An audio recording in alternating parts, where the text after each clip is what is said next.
फरवरी का महीना यानी हम गार्डनर के लिए बिज़ी महीना। जी हाँ, हमें फरवरी में ढेरों काम करने होते हैं, तभी हमारा जो समर गार्डन है वो रेडी हो सकता है। उसकी तैयारी हमें अभी से शुरू करनी पड़ेगी, तभी हमें समर में या तो अच्छे फूल मिलेंगे या फिर सब्जियां मिलेगी।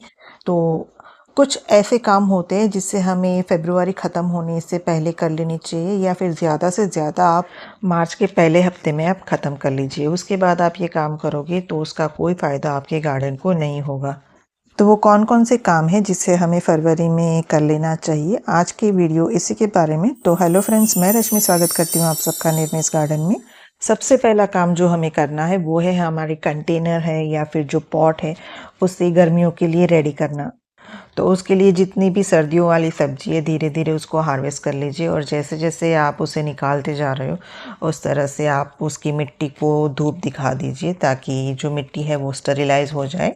और फिर उसमें से हम नए से मिट्टी बना के जो हमारी गर्मियों वाली सब्जी है वो लगा सके, या फिर आप फूलों वाले पौधे लगाना चाहते हो तो वो भी लगा सकते हो।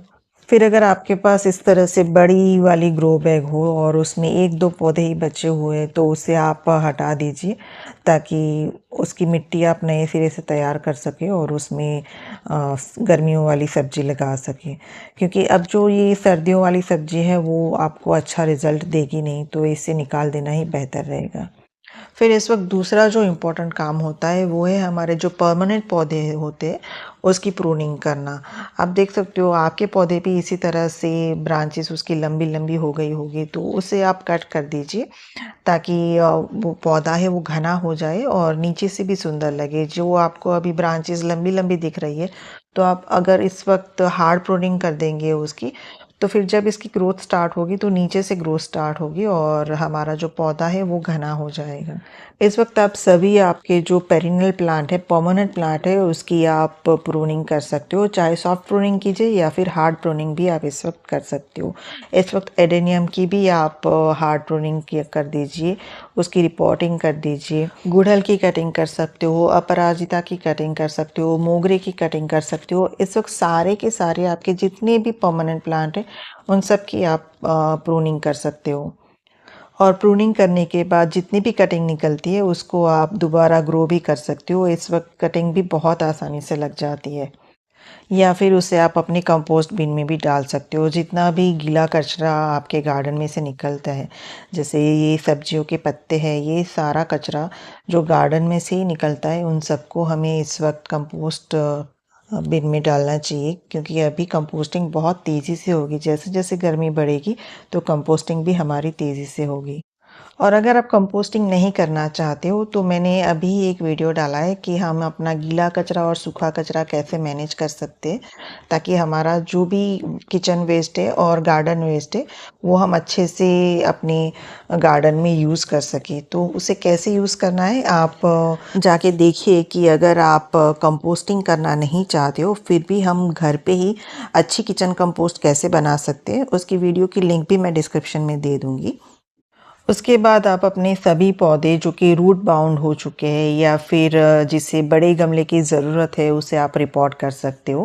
पौधा जो कि बहुत टाइम से एक ही पॉट में लगा हुआ है और उसकी ग्रोथ भी आपको लगता है कि रुक गई है, तो इस स्थिति में भी आप इस वक्त रिपोर्टिंग कर सकते हो। देखिए मेरा गुड़हल का पौधा है, देसी गुड़हल का पौधा है जो छोटे से गमले में लगा हुआ है, तो मुझे इसे रिपोर्ट करना है।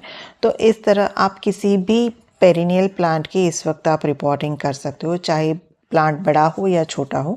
आप उन सारे पौधों की रिपोर्टिंग कर सकते हो जो एक साल से भी ज़्यादा समय से एक ही गमले में लगे हुए हैं और आपको लगता है कि इसकी ग्रोथ जैसे कि रुक गई है। फिर उन पौधों को भी आप रिपोर्ट कर सकते हो जिसकी पत्तियां सफ़ेद हो रही हो या फिर पीली हो रही हो, जिसमें क्लोरोसिस हो गया हो, उसकी आप रूट प्रूनिंग करके उसको आप रिपोर्ट कर सकते हो। उसके बाद गमले, जैसे मेरा गमला छोटा था तो उस गमले को आप अगर चेंज करना चाहते हो तो इस स्थिति में भी आप रिपोर्टिंग कर लीजिए। गमले ख़राब हो रहे हैं तो फिर उसे बदल दीजिए, और जब नए सिरे से आप मिट्टी बना रहे हो तो उसमें अच्छे से खाद मिलाएं और उसके बाद अपने पौधों को रिपोर्ट कीजिए। अगर आप पुरानी मिट्टी से रिपोर्टिंग कर रहे हो तो 50% मिट्टी और 50% खाद से आप सॉइल मीडिया रेडी कीजिए। और अगर नई मिट्टी ले रहे हो तो फिर उसमें 50% मिट्टी के साथ 20% जितनी रिवर सैंड मिला दीजिए और बाकी के 30% कंपोस्ट मिला के अच्छी वेल ड्रेन मिट्टी तैयार कीजिए और उसमें आप पौधा रिपोर्ट कीजिए।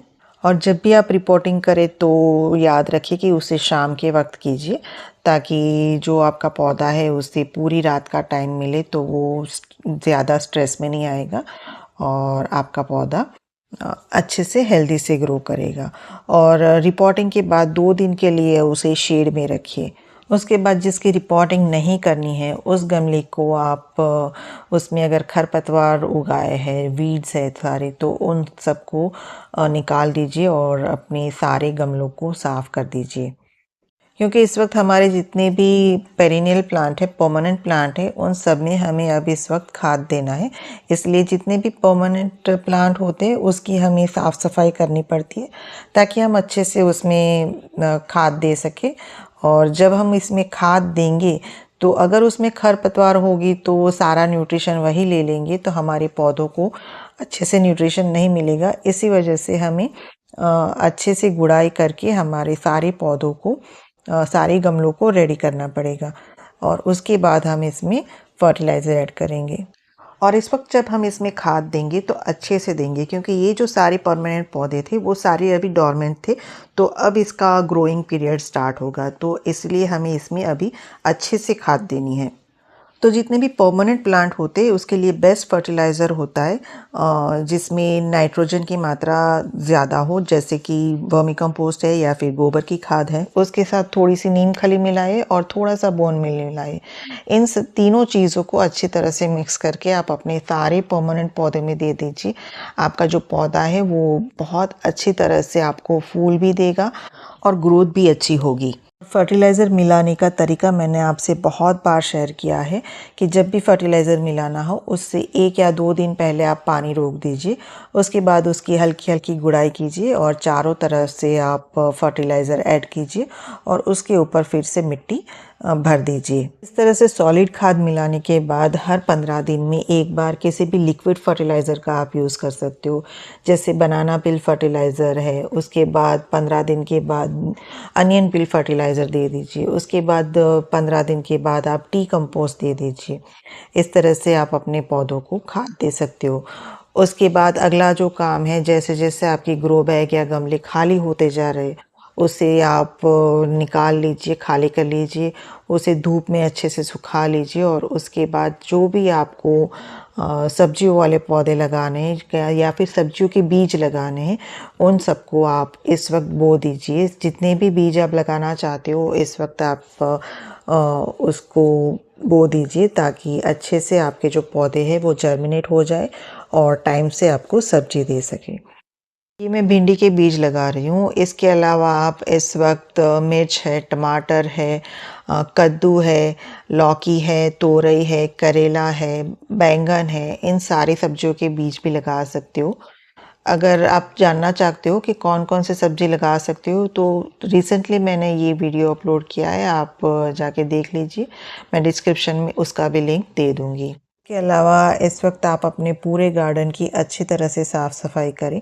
जितने भी सूखे हुए पत्ते हैं, फूल हैं, उन सबको आप इकट्ठा कर लीजिए और उसे आप अपने कंपोस्ट बिन में यूज़ कर सकते हो।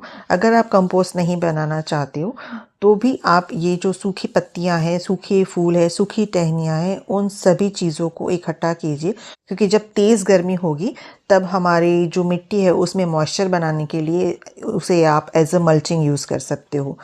उसके बाद अपने सारे पौधों को अब रीअरेंज कीजिए। जिन पौधों को ज़्यादा धूप चाहिए उनको आप उस तरफ रखिए और जिसे कम धूप चाहिए उसे आप थोड़ा सा शेड प्रोवाइड कीजिए। सारे ऐसे पौधे होते हैं जो तेज़ धूप में भी चल जाते हैं तो आप उसे खुली धूप में रख सकते हो और कुछ ऐसे पौधे होते हैं जिसे बहुत तेज़ धूप पसंद नहीं आती है तो उन पौधों को आप थोड़े से शेडी एरिया प्रोवाइड कीजिए। में बात आती है एडेनियम की। अगर आपके पास एडेनियम है तो उसकी कटिंग कीजिए, उसकी रिपोर्टिंग कीजिए, उसकी ग्राफ्टिंग कीजिए। इस वक्त आप जो चाहे वो काम अपने एडेनियम में कर सकते हो। अगर आपके पास थोड़े से ही एडेनियम है तो उसकी रिपोर्टिंग ज़रूर करें, क्योंकि अगर उसमें कोई फंगल इन्फेक्शन होगा तो इस वक्त आप उससे ठीक कर सकते हो, नहीं तो फिर आपका पौधा है वो पूरा ख़राब भी हो सकता है। तो इस वक्त सही समय है एडेनियम की, आप चेकिंग कर लीजिए। आखिर में मैं आपको शॉर्ट में बोल रही हूँ कि हमें क्या क्या देखभाल करनी चाहिए। तो सबसे पहले तो जो भी बीज लगा रहे हैं या फिर कटिंग लगा रहे हैं वो गर्मियों में जो उगने वाले पौधे होते उसी की लगाने चाहिए। उसके बाद धीरे धीरे अब गर्मी बढ़ेगी तो पानी की मात्रा भी हमें धीरे धीरे बढ़ानी होगी। फिर जितनी भी ज़्यादा धूप में चलने वाले पौधे हैं उसकी जगह बदलनी है। उसके बाद मिट्टी को हल्का बनाए रखने के लिए हर 15 दिन में हम उसकी गुड़ाई कर सकते हैं। उसके बाद जितने भी हमारे परमानेंट पौधे हैं उसकी कटाई छटाई करते हैं, और जितने भी जो पौधे हैं जिसकी ग्रोथ रुक चुकी है या फिर जो रूट बाउंड हो गए उसे हम रिपोर्टिंग करेंगे। तो ये सारी बातें थी जिसे हमें इस वक्त फ़रवरी में या फिर मार्च के पहले वीक तक ख़त्म कर लेनी चाहिए। तो उम्मीद है आप सबको वीडियो पसंद आया होगा। अगर वीडियो पसंद आया है तो लाइक कमेंट शेयर कीजिए। चैनल पर पहली बार आए हैं तो बेल आइकन प्रेस करके सब्सक्राइब भी कर लीजिए। Thank you.